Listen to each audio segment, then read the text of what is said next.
salut YouTube, j'espère que tu vas bien, on est parti pour la grande finale de ce Lorcana Bologne en rediff en CastFR. J'étais hier sur place pour assister à ça et j'étais même à côté de Frax, ici présent sur le live pour parler des lignes de play et du match-up entre les deux joueurs. Et on va commencer sans plus attendre par le match avec Ellie juste à gauche. À droite on a Marmite, Ellie qui avait fini je crois j'ai envie de dire dans le bottom du classement, tandis que Pierre lui avait fini 12e, qui avait fait une très très belle run.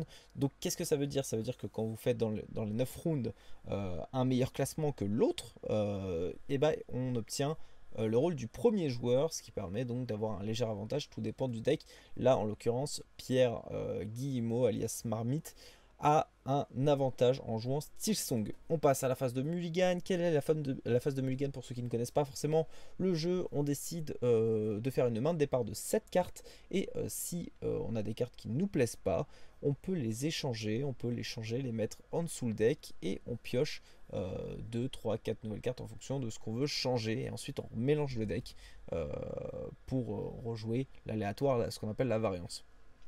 Et du coup, on voit que Pierre a décidé de mulligan 3 et Ellie qui va mulligan 3 aussi. Alors du coup, on rappelle que Pierre Guillemot qui joue un Steel Song un peu plus aggro avec les harpes sans les flûtes. Et à gauche, Ellie qui va jouer un deck full objet. Très peu de personnages, je crois qu'il en a 6 ou 7. J'ai pas regardé les decklists. Les joueurs dans le top cut sur la deuxième journée de ce Lorcana Challenge pouvaient regarder le deck en entier pour se faire une idée. Donc c'est ce qu'on appelle les decks open. On est libre de regarder le deck de l'adversaire pour essayer de s'adapter au match-up si justement il y a un deck un peu bizarre. Et là Ellie, c'est une grosse surprise parce que du coup c'est un deck bizarre, on va le dire. C'est pas commun de voir ça sortir ce deck. Alors apparemment aux États-Unis ça a fait top 4, mais aller jusqu'en grande finale avec ce genre de deck là, et bah c'est assez cool. Et surtout qu'on l'avait déjà anticipé avec Pixelborn, avec d'autres tournois.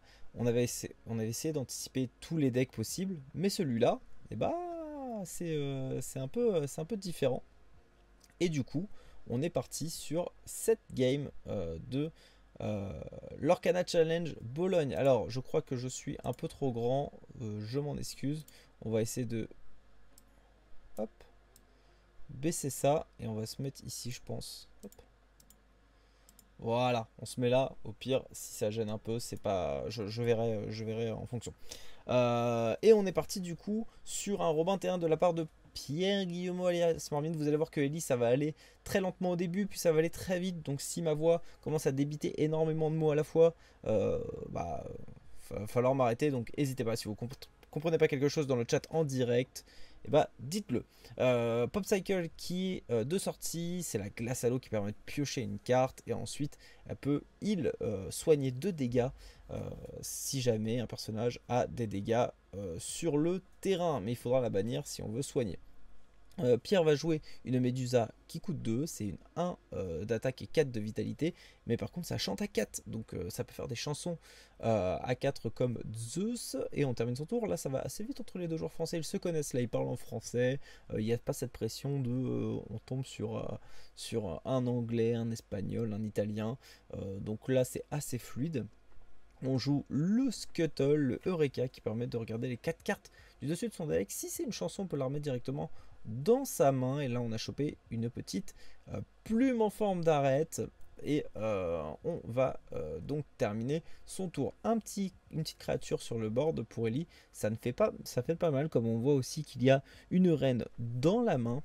Et on termine son tour. On est passé au 3e tour. On ancre un Robin. Je pense que Ellie était anticiper la chose, puisque si tu ancres un Robin alter alors que tu es un petit Robin sur le terrain, généralement tu sais quand on a un deuxième et en plus l'enchanté on pimpe un peu. Voilà, problème de riche pour l'ami Marmite qui décide de jouer l'alter et qui part à l'aventure. Et c'est une course au lore. Pour Pierre, il sait que faut pas que Ellie se pose avec les objets, parce qu'avec la reine, avec les Tamatoa, avec les différents objets qui piochent, avec la glace, le bloc de glace, Ça peut aller très vite pour se faire gérer ses persos et surtout partir en lore d'un coup.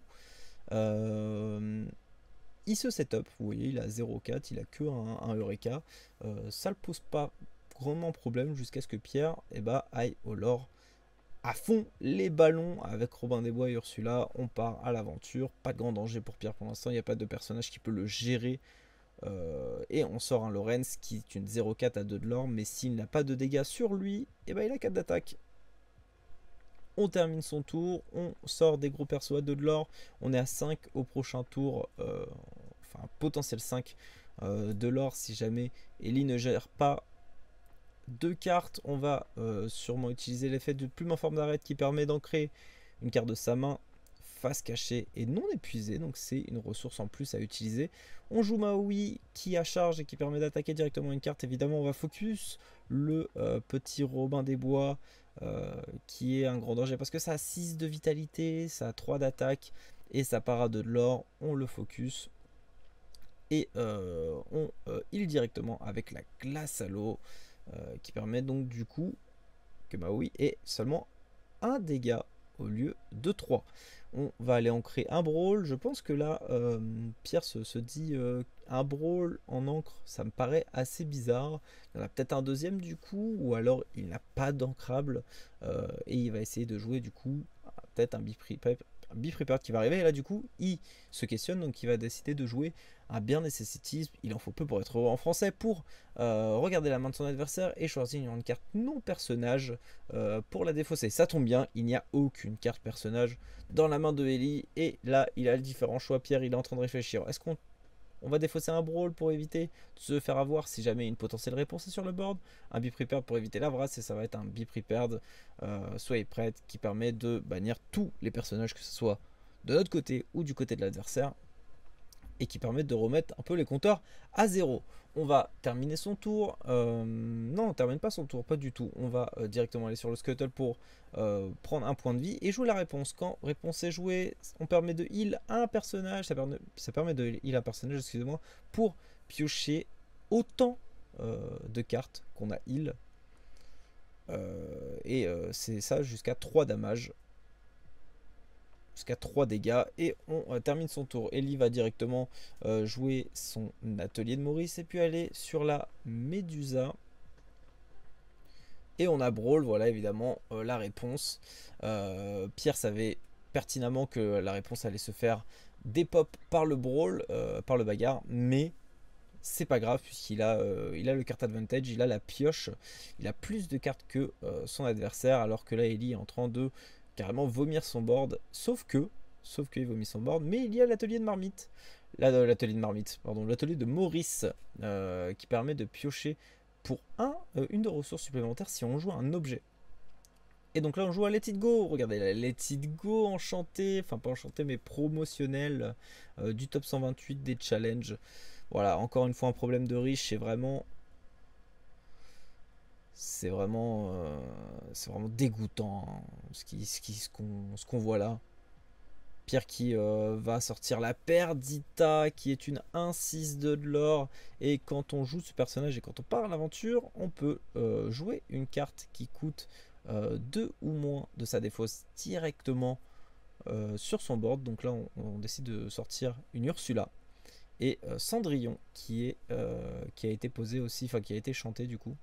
Non, il est parti à l'aventure, il a pas chanté, il est parti à l'aventure avec la petite Ursula. Et là, on s'est fait une petite pioche là pour Ellie. On va jouer un objet peut-être. Ah non, il s'est pas fait une pioche, il est tombé sur Eureka. Du coup, il a joué l'hameçon de Maui, il a payé un de plus pour piocher encore une nouvelle carte. L'hameçon de Maui qui permet d'obtenir charge et aussi d'avoir insaisissable offensif. Ça fait plein de trucs à la fois, évidemment. C'est assez agréable d'avoir cette carte contre justement des gros body, des grosses cartes à gros PV, ou encore des lieux comme le Château de la Reine. Bon, le Château de la Reine n'est pas dans le match-up actuellement, mais il s'en est sorti en demi-finale en violet-rouge contre ce genre de deck off-stream évidemment. Ellie qu'on va sûrement avoir soit en stream, soit en vidéo. Je pense que je vais faire une vidéo complète et pas en stream avec Ellie pour son ressenti sur la finale. Et c'est un concept aussi que je vais faire, c'est pas une interview basique, ça va être différent. Je pense que je vais proposer ça aussi à Marmite, comme ça on aura les deux visions des joueurs. l'ami Marmite qui décide de jouer un Robin. Est-ce qu'il l'avait déjà joué? Je ne sais plus. Je n'ai plus d'idée. On a 14 lore à 1. Là, vous dites que Pierre est bien dans sa game. 14 de lore. Franchement, c'est gagné. Sauf que le but du deck daily, c'est de se poser. Voilà, par exemple, en sortant les objets et jouant Tamatoa. Tamatoa qui coûte 8. Quand on la pose et quand on part à l'aventure, on peut récupérer un objet de sa défausse et on la met dans sa main. On récupère une glace à l'eau. On ne peut pas la jouer tout de suite puisqu'on a utilisé toutes les ressources nécessaires pour jouer cette grosse créature qui est la carte essentielle du deck du joueur français, du joueur normand sur la gauche. Et on termine son tour. La pierre, il sait que Tamatoa est là. Il y a l'hameçon de Maui qui pourra dépop n'importe quel personnage. On a aussi le Reka qui peut faire une petite différence. Mais le board de pierre est quand même assez conséquent.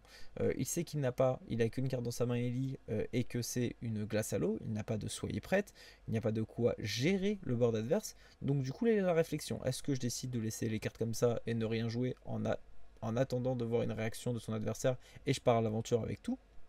Là, on compte, on a 2, 3, 4, 5. Donc on sera à 19. Qu'est-ce qu'on fait? Est-ce qu'on a besoin de jouer une carte? Est-ce qu'on partirait pas à l'aventure et on laisserait faire le play de l'adversaire au tour suivant?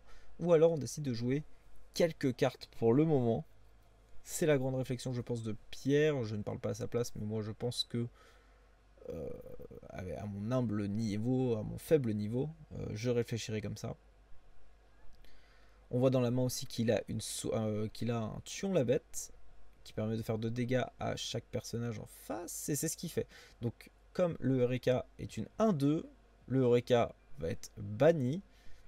Et le Tamatoa, lui, prend 2 PV. C'est une 5-8, hein, donc c'est très dur à enlever. Tamatoa, 8 PV, c'est un gros crabe, bling bling.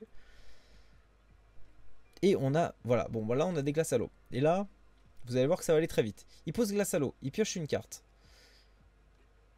Il décide de faire l'effet d'atelier. Ah non, ok, ouais, non, il fait pas l'effet de l'atelier. S'il fait l'effet de l'atelier de Maurice, du coup, qui permet de repiocher une carte, on va ancrer Gaston, et puis on va jouer non, on rejoue une glace à l'eau, on refait l'effet de l'atelier de Maurice qui permet de piocher 2 cartes, et là pour 7, on joue Soyez prête, on fait chanter Tamatoa pour 7, et on joue du coup un Eureka derrière.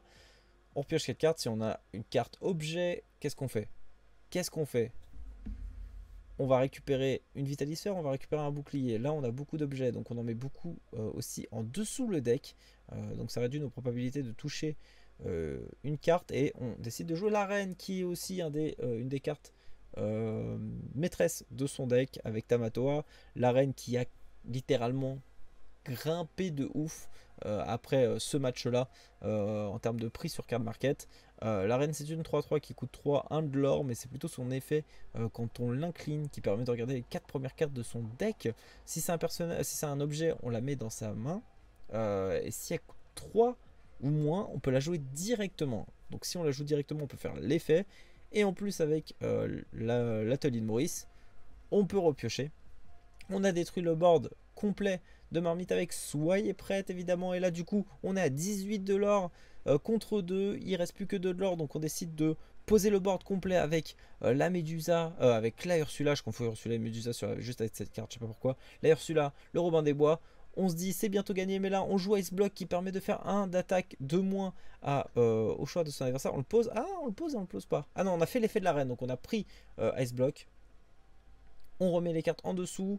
On la joue, on fait l'effet d'atelier de Maurice du coup qui permet de repiocher. On va rejouer Ice Block, on va refaire l'atelier de Maurice, on repioche, on va jouer Vitalisphère, on va refaire l'effet de l'atelier de Maurice, on repioche. Et là on a un brawl, on a une Sissou qui va pouvoir gérer complètement le board. On joue Sissou qui fait moins 1 d'attaque, qui permet de bannir une carte à 1 d'attaque et on la met dans la défausse. L'effet d'Ice Block a fait 1 d'attaque au Robin, donc du coup on le défausse. Ensuite, on décide de jouer l'hameçon qui permet de donner insaisissable à la reine pour pas qu'elle se fasse des pop facilement. Vous voyez, ça va assez vite, hein, donc j'essaie de débiter comme je peux, mais c'est assez dur. Et là, un personnage encore en jeu pour Pierre. Il a 18 de l'or, il lui manque plus que 2 de l'or. Là, il peut partir à l'aventure avec Ursula pour faire 19. Pour l'instant, il est safe Ellie et qu'à 3. Et là, on voit le regard stoïque de Pierre pendant que Ellie a l'air assez décontracté sur son jeu. Je crois qu'il a plus qu'une carte en main, mais regardez le nombre d'objets qu'il a. Vous allez voir que ça va aller très très vite.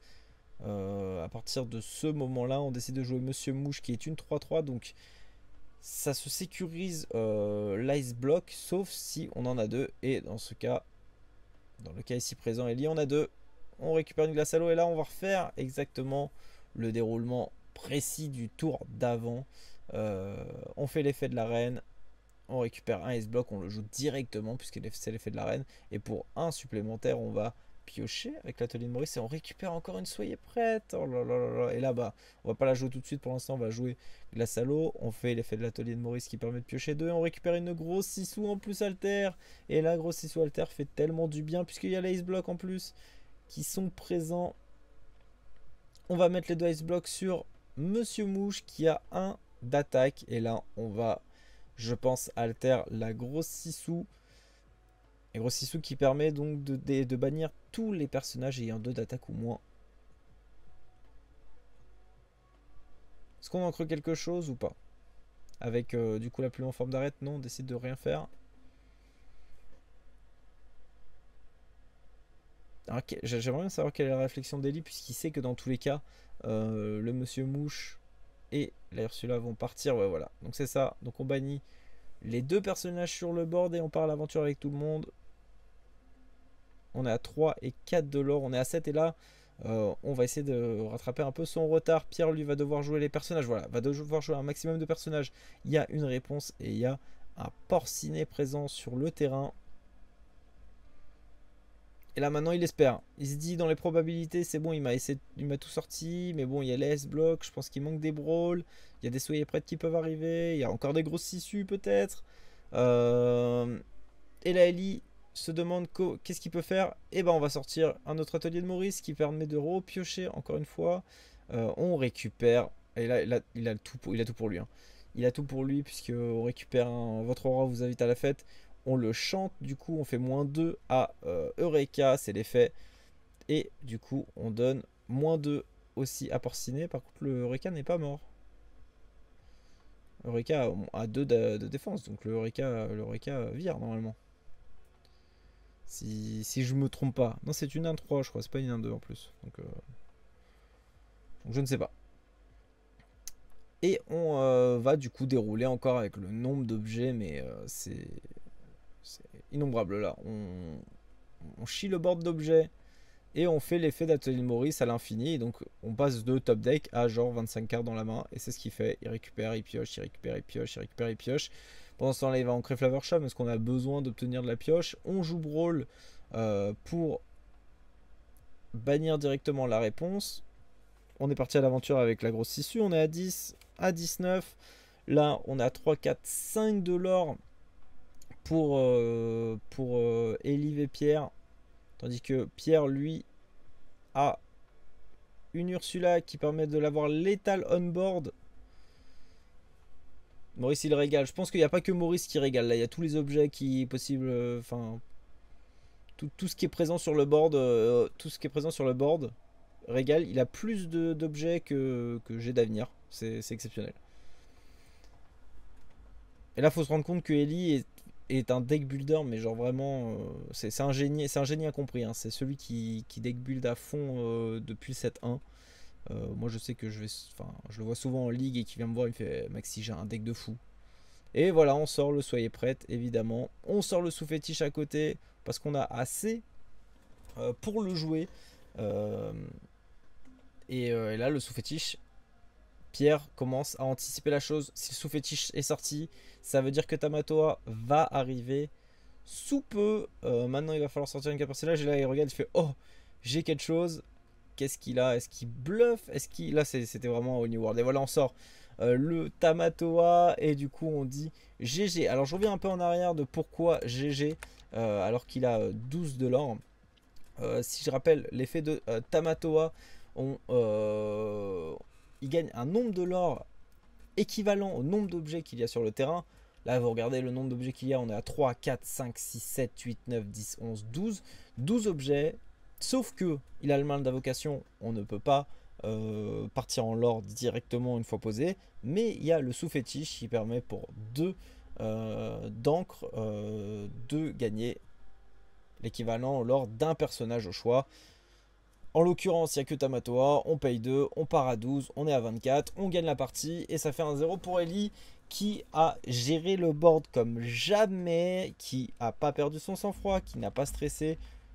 Pierre a été à 19 de l'or pendant 5-6 tours faciles et Ellie a déroulé sur son deck. Alors déjà, je pense qu'il a fait le tour de son deck 25 fois avec les reines, avec les Eureka, etc. Quand il place les cartes en dessous de son deck, il sait qu'il va les avoir dans tous les cas derrière. GG Ellie pour ta victoire. On va passer directement à la game 2, je pense. Mais en tout cas, j'espère que la game vous plaît. Là, je commence déjà à avoir soif parce que tellement ça va très très vite. Mais ouais, Tamatoa tout GG. Incroyable. Ellie qui mène 1-0 pour l'instant. Mais en tout cas, un grand plaisir d'avoir ces 2 Français en grande finale. Je rappelle une stat, hein. Nous sommes les seuls, enfin je parle de la délégation française, nous sommes les seuls à avoir 2 joueurs de la même nationalité en top 4 dans chaque challenge. Du coup, à Lille c'était Mouche et Itsu. À Borum c'était Itsu et je ne sais plus. Je crois que c'était Fabien, si je dis pas de bêtises. Et du coup, en Italie, hier, c'était Pierre et Ellie. Et ils ont fait top 1 et top 2 respectivement. Bon, pour ceux qui n'ont pas suivi le stream hier, je ne dis pas qui a fait top 1, je ne dis pas qui a fait top 2. Vous le saurez bien assez tôt. Et on va enchaîner avec cette deuxième game entre Ellie et Pierre. Et on est directement à la phase de Mulligan. Comme Ellie a gagné, c'est Pierre qui décide qui est sur le play, donc qui va commencer à jouer. Et on peut prédire, tel Nostradamus, que c'est Pierre qui va commencer. Et donc on va démarrer tout de suite sur cette deuxième game de cette finale de l'Orcana Challenge avec Pierre qui va ancrer un plus ardent que le feu des volcans. Et on joue une Cendrillon qui est une Mélomane 3 qui permet de chanter des chansons qui coûtent 3 ou moins. Et on sait que quoi qu'il arrive, il peut y avoir un perdu dans l'hiver. Et on joue un objet pour Ellie. Voilà, on va setup. On sait que les personnages ne sont pas forcément très utiles tour 1, tour 2 et qu'il en a à avoir pas du tout. Peut-être un Gaston tour 2. Gaston 7-1 qu'on revoit depuis... qu'on n'a pas vu depuis 7-1. Avec le bleu-rouge. Même le violet-rouge, hein, il me semble que Gaston se joue violet-rouge. Si mes souvenirs sont bons, le jeu a bientôt 1 an. Il était sorti le 23 août 2023 et à l'heure où je vous parle, nous sommes le 5 août. Donc bientôt 1 an de jeu. Et 1 an de jeu, et on voit que la méta n'a pas forcément changé en termes de couleur, puisque Silsong est quand même assez intéressant depuis le 7.1. Alors certes, au tout début du 7.1, c'était pas forcément de sortie, mais dès le 7.2, on a vu le Silsong, on a vu rouge-violet, et ça a perduré jusqu'au 7.4. Avec un petit écureuil qui est passé par là aussi. D'ailleurs, Bucky qui n'a pas été du top 16, il me semble. Je crois que le dernier Bucky a fini top 32. Donc comme quoi on arrive à contrer les decks archi méta. Et je sais pas s'il y avait besoin de détruire une carte comme ça. Merci beaucoup CastFT du follow. Merci à tous ceux qui follow et CastFT qui devient le 800e follower de la chaîne. Merci à toi. Ça fait énormément plaisir. Merci à tous ceux qui me suivent, que ce soit sur Twitch ou sur YouTube. En espérant que les casts vous plaît. Beaucoup d'annonces vont arriver. Une annonce va arriver cette semaine. N'hésitez pas à suivre mes réseaux sociaux. Et la game qui se déroule petit à petit avec les 2 objets. Aussi le porcinet. Là, du coup, on décide de partir encore plus vite. Merci au Hurricane pour le follow. Encore plus vite que la game 1. Parce que là, on part à potentiel 6 de l'or. Avec l'effet du porcinet. Que si on a 2 autres personnages autres que porcinet sur le terrain, on gagne 2 de l'or supplémentaires. Une Sisou qui est jouée. on retire un personnage qui coûte 1 d'attaque. On est parti déjà à 5 en 3 tours. Le quatrième va être aussi assez conséquent en termes de lore, puisque je pense qu'il a un personnage supplémentaire. On voit un Lorenz. Par contre, on voit qu'il n'a pas d'ancrable. Donc là, il va jouer Lorenz et il ne va rien jouer d'autre. On part à l'aventure avec le Porcinet et le Mouche. Le Mouche prend 1 de dégâts pour quand il est incliné, sauf si un personnage capitaine est présent sur le terrain. Et en l'occurrence, le Porcinet pirate est un capitaine. Intéressant ce shield, ça permet bien de l'ordre, puis de pas avoir sa bête challengeable si on challenge pas avec, right? Yeah, oui, c'est ça, j'allais dire yeah, le grand bois, yeah. Oui, c'est ça, et puis ça permet aussi de l'associer avec Tamatoa qui permet de casser des bouches à tout le monde. Puis en plus avec les glaces à l'eau pour heal 2. Donc soit tu la laisses redresser et tu te dis comme ça il me la tape pas, soit justement tu vas full contrôle et full gestion avec tes grosses bêtes pour pouvoir attaquer tout le monde et puis heal derrière. C'est possible. La reine qui a été posée et on a joué Vitalisphère en plus à côté. On a terminé son tour et là regardez le nombre d'ancrables qu'il a, c'est-à-dire 1. Est-ce que tu vas à Disneyland vendredi pour le coffret des 23? Oui, j'y serai. J'y serai à 8h, j'espère que ça sera suffisant. Alors, j'ai une info, voilà, je vous le dis. J'ai eu l'info ce matin. Il y a plus de stock que prévu. Donc tout le monde sera servi. Voilà. Je dis pas que tu devras faire 2 fois la queue pour en obtenir autant que tu veux, mais normalement il y en aura assez pour que tout le monde ait au moins leur coffret achetable. Du côté de Pierre, on a toujours ce petit souci de non ancrable. Hein. Bon, on a récupéré quand même un Robin qu'on va jouer tout de suite, ok. Est-ce qu'on va jouer... Là c'est le grand dilemme. On va partir sur le Porcinet et on va devoir rejoindre un autre Porcinet. Par contre, on n'a plus rien à ancrer. Il a 3 ancres depuis 2 tours, tandis que Ellie commence à se faire une petite avance d'encre. Sauf qu'il n'a pas de gestion pour enlever ces 2 Porcinets. Et ce Lorenz... Donc là, nous sommes à potentiel 6, 7, 8, 9. Nous sommes à létal on-board. Il va falloir gérer au moins le Porcinet qui est incliné. Et c'est ce qu'on fait du coup. Donc là, on est à... Ouais, non, voilà, on va juste faire ça. On va faire l'ice block pour enlever 1 d'attaque au Porcinet et faire l'effet de Sissou derrière une fois posé. On n'est plus qu'à 3 de l'or pour Pierre. C'est un bon tour pour Ellie. Est-ce que ça sera suffisant pour cette deuxième game? Je ne sais pas.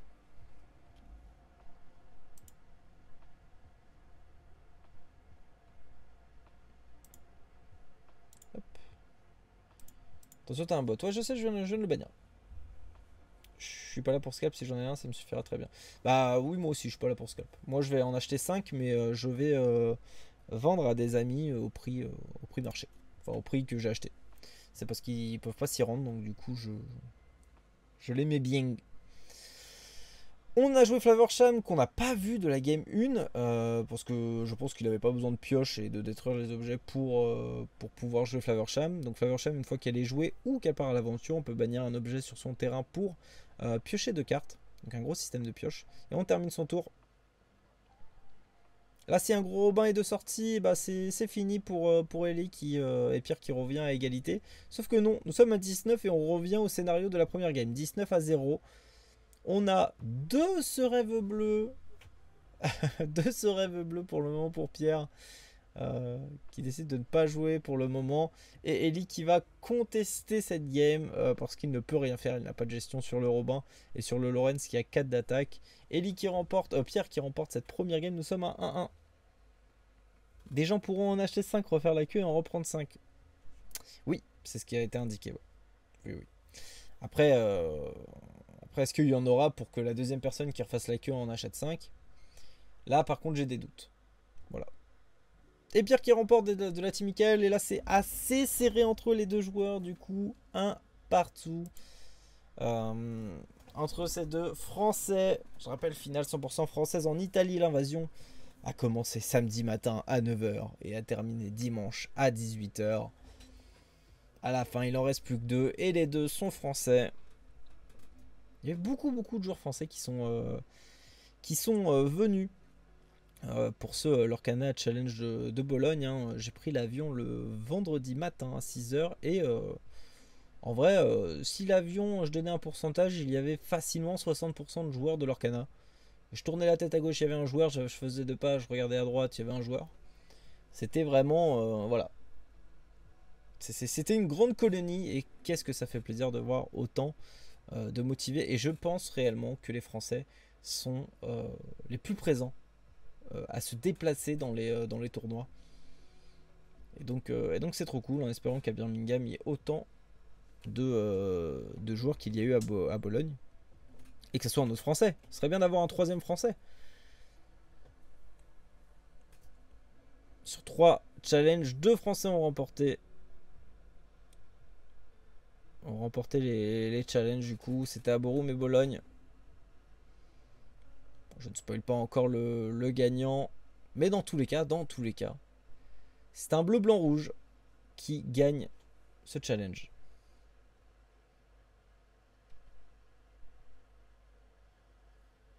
Et on est parti du coup avec la Pop Cycle, la glace à l'eau qui permet de piocher, puis le Reka qui va permettre de récupérer un objet. Et bah non, on ne récupère pas d'objet. En plus de ça, on met 2 gros 6 sous en dessous le deck.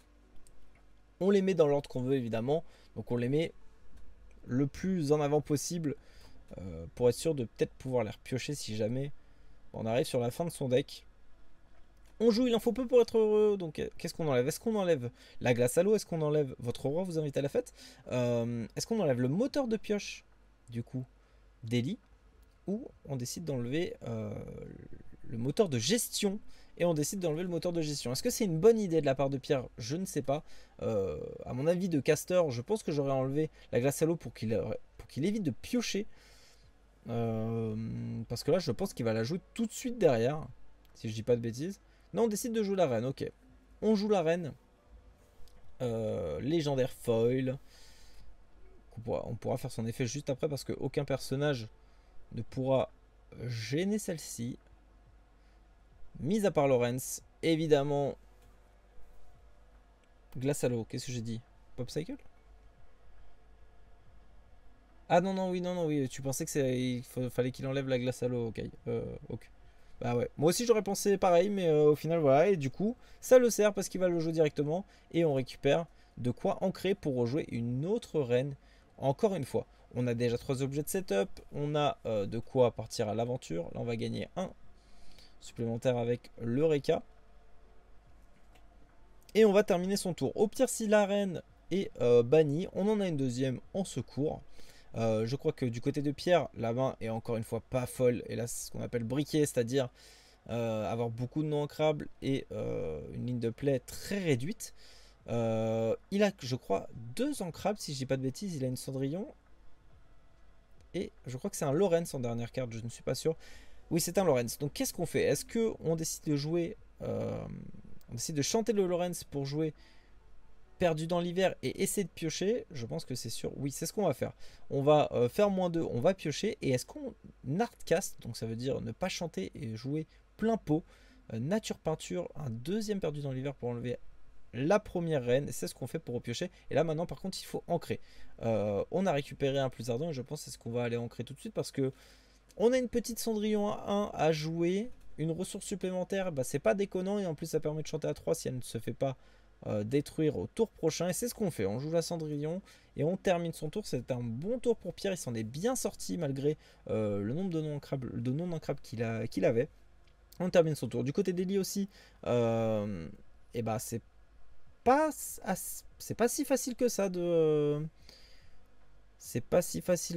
pouvoir gérer le board en face, mais au final on arrive à enlever ce Lorenz et on part à l'aventure. Ou alors on... Non. Ah non, non, non. On a fait un dégât avec le Eureka. Du coup, elle est bannie. Et du coup, Lorenz est à 0 d'attaque. Donc, on décide de le finir avec la reine. Pour qu'elle ne prenne aucun dégât. Donc, c'est bien joué de la part de Ellie. On ressort un 3ème perdu dans l'hiver. Et là, le petit sourire de Ellie à gauche. T'en as beaucoup. Encore, ça fait beaucoup là, non? Et on le chante, hein. On le chante pour éviter de gaspiller son mana, pour pouvoir jouer une carte potentiellement à 5, qui coûte 5, qui peut coûter 4. Qu'est-ce qu'on joue? On ancre le Lorraine, c'est pour 5 du coup. Qu'est-ce qu'on joue? Le tuons la bête pour enlever cette reine. Et pour enlever les objets. Oh, un brawl, qu'est-ce qu'on fait? On l'ancre? Oui, on l'ancre. La Cendrillon n'est pas un gros danger. Et on lui dit à toi. On ancre et on termine son tour. Et la pierre, il a un petit sourire. Il se dit, pour l'instant, s'il n'a pas de quoi me gérer tout ça, et je peux juste aller partir à l'aventure et essayer de finir la game. On joue le Lorenz qui part à 2 de l'or, c'est pas déconnant. On part l'aventure avec la Cendrillon, on est à 3. Par rapport à la première et deuxième game, c'est pas un tout droit, c'est pas une course là. C'est un marathon pour Pierre. Il doit y aller petit à petit parce qu'il n'a pas les ressources nécessaires pour aller très vite. Il n'a pas eu les porcinés. Les Lorenz, il se les a fait gérer assez facilement aussi. Dans la main de Ellie, il y a un Soyez prête. Est-ce qu'on le joue maintenant? On ancre et on joue glace à l'eau. On joue sous fétiche, c'est comme une glace à l'eau mais qui coûte 7 quoi. Et on termine son tour. Pour Pierre, on a encore 3 non ancrables et une ancrable et c'est la harpe. Mais est-ce qu'on veut ancrer la harpe? Je ne pense pas. La harpe qui part à 2 de l'or, c'est une 1-4. Ok, c'est fort, ça coûte 1. Mais par contre, si on ne joue pas de chanson avant la fin de son tour, la carte est automatiquement bannie. Sur un deck qui joue un tiers de chanson, c'est faisable. La harpe et on décide de faire 3 dégâts sur sur cette harpe elle-même, puisqu'on peut pas le mettre, on peut pas la mettre en face. Ça évite qu'elle se fasse bannir, en espérant piocher une réponse aussi pour essayer de heal. On joue l'atelier de Maurice sans personnage, donc là ça se regarde difficilement. Ellie qui a que les objets à setup, pour l'instant il ne joue pas Soyez prête, il reste patient pour voir si Pierre joue tout son board. Là on voit qu'il a qu'un seul personnage en main, c'est un Robin des Bois, le reste c'est un Zeus qui ne servira pas à grand chose puisque pour l'instant pas de personnages sont disponibles. On peut espérer un Tamatoa qui peut arriver pour pouvoir essayer de le bannir le plus rapidement possible. Et on joue le Robin du coup, on décide de le faire. Et on va la bannir la harpe parce qu'on ne joue pas de chanson. Allez, pour 4 on va jouer. Il s'est trompé Ellie. On voulait jouer du coup l'atelier de Maurice et il a sorti Soyez prête. Du coup il s'est planté dans sa carte, il a joué un peu vite. Et là du coup il a donné l'information qu'il y avait Soyez prête avec 3 persos sur le board. Tandis que Pierre justement a vu ça et il a ce rêve bleu. En plus de ça, Ellie a pioché un Tamatoa, donc les 2 cartes qu'il faut pour contrer Pierre. Et là maintenant, on joue directement ce rêve bleu pour montrer, voilà, Tamatoa et Soyez prête. La grosse info qui peut coûter la game d'Ellie, de montrer qu'on avait un Soyez prête. Heureusement, vu la main qu'il a récupérée, on reprend un Soyez prête, on reprend de la gestion, on reprend Maui, on reprend Tamatoa, donc on reprend les 2 cartes qu'on avait dans la défausse. Et donc du coup, on va se refaire une main. Et là, c'est plus en faveur de Ellie. Certes, il n'y a aucun personnage sur le board, mais comme on a vu à la première game, ça peut aller très très vite. Et on joue du coup le deuxième Soyez prête et on nettoie le board au total. Pierre est à 13 de l'or contre 2 pour Ellie. Encore une fois, Pierre qui a essayé de récupérer pas mal de l'or. On a une réponse, on a un Robin des Bois et on a un Piglet, un Porcinet. Et on joue l'Ice Block, on setup encore une fois les objets pour Ellie. On a beaucoup de mana encore disponible. Et le Soyez prête qui a fait toute la différence. Et en quoi le Manoir de Picsou n'est pas une bonne carte dans le deck bleu-rouge. Dans le cas de Ellie, ça tue la tempo parce que lui joue full objet. Dans les anciens bleu-rouge 7-4, le Manoir de Picsou était très bon. Puisqu'on pouvait, accumuler les manoirs pour partir en lore assez facilement. Là, Ellie, son but n'est pas de partir en lore tour par tour, mais plutôt de one shot et de faire de 15 à 20 de l'or en un tour. Le manoir reste quand même une très bonne carte, mais pour ce genre de gameplay que fait Ellie, il n'en a pas besoin, surtout quand il doit jouer trois quarts de son deck qui est un objet, puisque quand il joue Eureka ou quand il joue la reine, et il faut que ça soit des objets. On est à 13 de l'or pour Pierre et on décide de jouer double réponse. Donc on espère que des Sissou ne soient pas là. Et voilà, là on anticipe le Tamatoa qui arrive. Et là on va faire pause. Donc du coup Tamatoa est présent sur le board. On a le dime. On est à 3, 4, 5, 6, 7 objets plus 1 de l'or basique du Tamatoa. On a 8. 8 de l'or, on a un dime. Donc on part à 16. Vous voyez là on est déjà à 16 de l'or au prochain tour. Plus 17 puisqu'on récupère une ice block directement. 17 de l'or, il a 2. Si un objet est encore mis, c'est terminé. L'ice block est présent dans la main. On a aussi un atelier de Maurice. Donc ça peut être la victoire sur la prochaine. Pour le prochain tour. Et la Pierre est en train de réfléchir. On a un Zeus et on a aussi un plus ardent que le feu des volcans. Et là, comme je le rappelle, enfin comme je l'ai dit il y a 40 secondes, Ellie, lui, son gameplay, c'est de partir en lore en un tour et de terminer la partie. Et là, il faut enlever ce fichu Tamatoa. Vous voyez là, ce qui est mis en avant, c'est ces objets. Hein. Ces objets, c'est ces personnages pour Ellie. Ou ce rêve bleu. Attendez, parce que là, ça peut tout changer. On met le Zeus pour faire 5 de dégâts. On met plus ardent que le feu des volcans qui met un nombre de dégâts équivalent au nombre de personnages qu'on a sur son board. Donc 2. 7 de dégâts sur le Tamatoa qui a 8, il lui manque plus qu'un PV, mais du coup il lui manquait, oh là là, il manquait une carte, il manquait un plus ardent, il manquait un perdu dans l'hiver pour 3, il n'a pas de quoi jouer une carte à gestion pour enlever ce Tamatoa, et ça va être, je pense, la fin. Il va jouer une Ariel pour le fun, je pense, pour regarder les 4 cartes de son deck, pour voir s'il y a une chanson, c'est ce qu'il va faire, mais je pense qu'il va plus se faire du mal. Et oui, il récupère un plus. Oh là là, il récupère un perdu dans l'hiver qui aurait pu faire la gestion du Tamatoa. Et il a compté le nombre de l'or. Il a dit à toi. Et du coup, il ne pioche pas. Il fait directement c'est l'or. Et c'est la fin. Ellie qui est le champion de ce Lorcana Challenge. Bologne 2024. Le deuxième joueur de Metamaker a gagné un challenge, un major après Itsu, la team normande sur le toit de l'Europe. Félicitations à Ellie pour être une machine tout simplement. Franchement il a très bien géré. Et du coup il remporte sa qualification. Il remporte le Mickey comme Pierre.